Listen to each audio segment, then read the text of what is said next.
In females, the reproductive period, or fertility period, refers to the years of monthly menstrual cycles between the first menstrual period, which happens at puberty, and then the permanent stopping of menstrual cycles, which is called menopause. Menopause usually sets in around 50, and is preceded by a couple of years of hormonal and physical changes, and this is called perimenopause. To be more specific, a woman's entered menopause when an entire year has passed since her last menstrual period. During the reproductive period, the ovaries have basically got a ton of ovarian follicles scattered inside of them. And each ovarian follicle is made up of a ring of granulosa and theca cells surrounding a primary oocyte at the core. And during each menstrual cycle, one of these follicles ruptures at ovulation, and it releases the oocyte out into the fallopian tube, where it can be fertilised by a sperm, or it can just carry on down its path and you don't get pregnant. So the weird thing is that even though females are born with millions of follicles, only about 400 of them actually mature enough to release their oocyte throughout the lifetime. So if ever you're feeling useless, just think of those ones that have gone to waste, eh? Anyway, all of this process is ultimately controlled by the hypothalamus, which is all the way away from the gonads up in the brain. And the hypothalamus secretes gonadotropin-releasing hormone, or GnRH, which travels to the nearby pituitary gland and makes it secrete two hormones of its own: follicle-stimulating hormone, or FSH, and luteinizing hormone, or LH. FSH and LH then act on the ovarian follicles. So the theca cells respond to LH by producing progesterone, and the granulosa cells respond to FSH by making estradiol, which is a member of the estrogen family. The menstrual cycle on average lasts about 28 days. And for the first 2 weeks, estrogen sends a negative feedback signal to the pituitary, which inhibits the production of FSH. And likewise, during the second 2 weeks, progesterone inhibits LH production. So hormone levels are basically constantly being regulated, and this leads to a cyclic and predictable pattern in hormone secretion during the reproductive period. So, during each menstrual cycle, a couple of follicles are stimulated by FSH and LH, until one of them, the victor, emerges as the dominant follicle, and ruptures at ovulation. And the rest of them, well, is pretty bleak really, they just degenerate off and die. Over time, many ovarian follicles degenerate, and the ones that remain become less and less sensitive to FSH and LH. This goes on until menopause, when there are no remaining follicles that respond to gonadotropins, and that causes the menstrual cycle to cease entirely. Now, a couple of years before menopause, the woman enters a transition period called perimenopause. And during perimenopause, the ovaries have far fewer functional follicles, so the menstrual cycles preceding menopause are often anovulatory.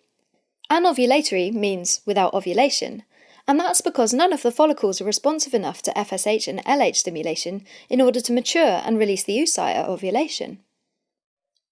The lack of ovulation can cause missed or irregular periods, and they become more and more irregular and more infrequent as the ovarian follicles start to run out even more. And fewer follicles also means less estrogen and progesterone, so less inhibition on the hypothalamus and pituitary. And in turn, the hypothalamus and pituitary produce more frequent, larger bursts of GnRH, FSH, and LH. The difference is, though, that the pattern of secretion is much more erratic than during the reproductive period. This erraticness, along with decreasing estrogen levels, can cause a bunch of problems, and these include hot flashes and night sweats, which can lead to trouble sleeping, and also vaginal dryness, which can lead to dyspareunia, which is pain during sex. Also, estrogen normally has a protective effect on both the cardiovascular system, where it helps to keep the blood vessel walls nice and flexible to accommodate blood flow, as well as the skeleton, where it helps to sustain bone density. So low levels of estrogen can also lead to complications, like cardiovascular disease and osteoporosis. Osteoporosis is decreased bone density, which increases the risk of bone fractures. Now, changes in hormone levels can also impact mood, so women going through menopause may experience irritability or mood swings. So, even though the transitioning into menopause is a natural step in the ageing of the female reproductive system, these symptoms can really have quite a negative impact on overall well-being. The good news, though, is that the body can adjust to the hormone changes, so they actually go away after a couple of years on their own. But in the meantime, there are tons of ways that we can alleviate them. For hot flashes and night sweats, it's really useful to avoid triggers like hot drinks and spicy foods, as well as just maintaining a cool ambient temperature. That can really help reduce these symptoms. For vaginal dryness, there are things like vaginal estrogen creams and lubricants that can be used during sex to help with the pain. And in an attempt to prevent osteoporosis, vitamin D supplements can be used. And in some cases, hormone replacement therapy could be used as well. Okay, so let's wrap up the key points. Menopause refers to the natural halting of the monthly menstrual cycles, and this is because of the depletion of ovarian follicles. It's usually considered that a woman has entered menopause when more than 1 year has passed since her last menstrual period.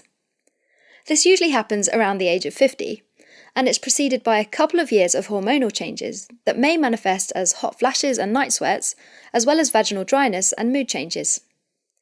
Avoiding certain foods and maintaining a cool ambient temperature, using vaginal creams and lubricants, as well as certain medications, can help manage the symptoms of menopause.